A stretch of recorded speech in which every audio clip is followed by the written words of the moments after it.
Assalamu alaikum friends, welcome to another video of question session with Dr. Zakir Naik. The question is very simple, that why ladies are not allowed to divorce husband. So watch the video till the last minute, and after that we will talk about the video. Good evening, sir. My name is Simi. My question is, why are the ladies not allowed to divorce their husbands in Islam? Sister asked the question that why aren't the ladies allowed to divorce their husband? As far as divorce is concerned, sister, broadly, you can categorize divorce into 5 categories. One is by mutual consent of the husband and wife both. First category.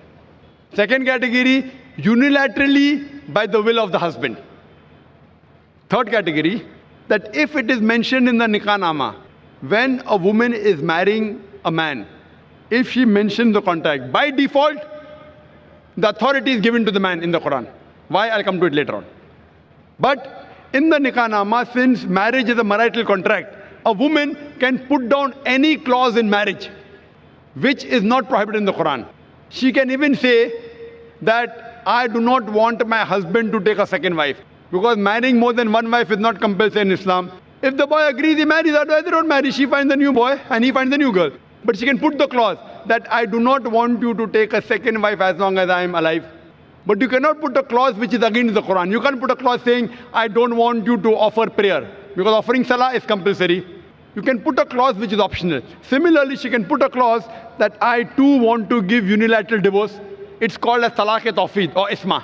Third category. Fourth category is if she does not mention in the clause, but yet she wants divorce, she can request the husband, I don't want to stay with you. She can request the husband to give divorce. That's called as qala.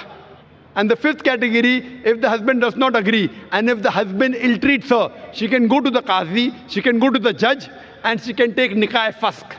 That means nullification of the marriage. If the husband ill-treats her, does not give her her rights, she can go to the judge and she can nullify the marriage. So even a woman can take divorce. But under normal circumstances, the man has been given the authority. Why? Because in marriage, the person who's the loser is the man, not the woman. The woman gains. If you heard my talk last week on last Saturday, in the talk, Women's Rights in Islam, Subjugated or Protected, I mentioned that during marriage, the woman is on the receiving side. The Quran says in Surah Nisa, chapter 4, verse number 4, that give to the woman in marriage a marital gift, mahr. In marriage, it is the husband who gives to the would-be wife an amount, a mahr. And mahr can be any amount. So imagine, before she's married, it's the duty of the man, duty of the father and the brother. After she's married, it's the duty of the husband and the son to look after lodging, boarding, clothing, all financial aspects. And if divorce takes place, it's the duty of the parents to look after her. If not the parents, it's the duty of the society to look after her. If not the society, it's the duty of the Islamic State to look after her. So she's financially secured. If divorce takes place, the man gives the divorce, he loses the mahr. But the woman, she's on the receiving end. Now, she has a chance to get married. Once she gets married, she gets new mahr. And the man, when he has to marry another woman, he has to give new mahr. If the full authority is given to the woman keeps on marrying and divorcing, then she will keep on gaining money. Who's the loser? It's the man. So Almighty God even protects the man's status. Otherwise, I have to give a talk on man's rights in Islam. Because if a divorce takes place, man is more of a loser than a woman, financially and otherwise. Woman gets protection from the family, from the society, from the state. Man doesn't.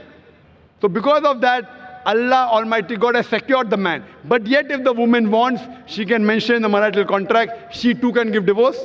Or she can request divorce from the husband, called as kula. Or if the husband ill-treats, she can go to a judge and she can nullify the marriage, which is called as nikah-e-fask. Hope that answers the question. Yes, thank you.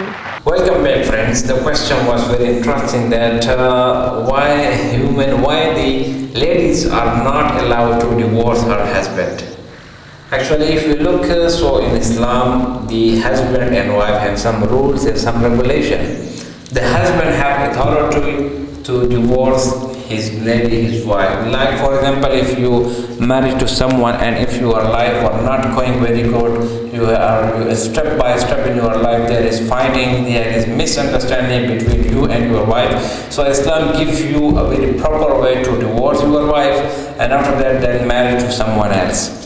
So the girl asked a reverse question, that why a lady doesn't allow to divorce her husband. So the answer is same, that Allah subhanahu wa ta'ala says in the Holy Quran in Surah An-Nisa, Ar-Rijalu Qawwamuna 'ala An-Nisa, that we men superior the human, the male over the female.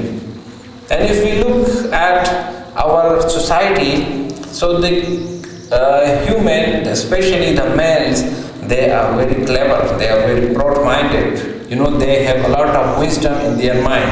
But if you look at the girl, when they are at 12 and 13 and 14, at the stage of their adult, when they become adult, so they are very, very sensitive, and they have not that much of wisdom that when a male have in that age. So they are very, we can say that the girls are really inspiring by the lights, very inspiring by the fact people. They are very, very fast. Like we can say that if you know misbehave with someone and if you give dhokha to someone, so the girls are very less wisdom in number. So that's why Allah subhanahu wa ta'ala doesn't give him the authority to divorce the husband. And our Holy Prophet sallallahu alaihi wasallam also talk about the females, that hunna naqisatul aqli wad din, that they have very less number of wisdom, and the Allah subhanahu wa ta'ala give him some we can say that relaxation is the deen as well. Like especially the female, they pass through the menses. Every month they have a period of menses.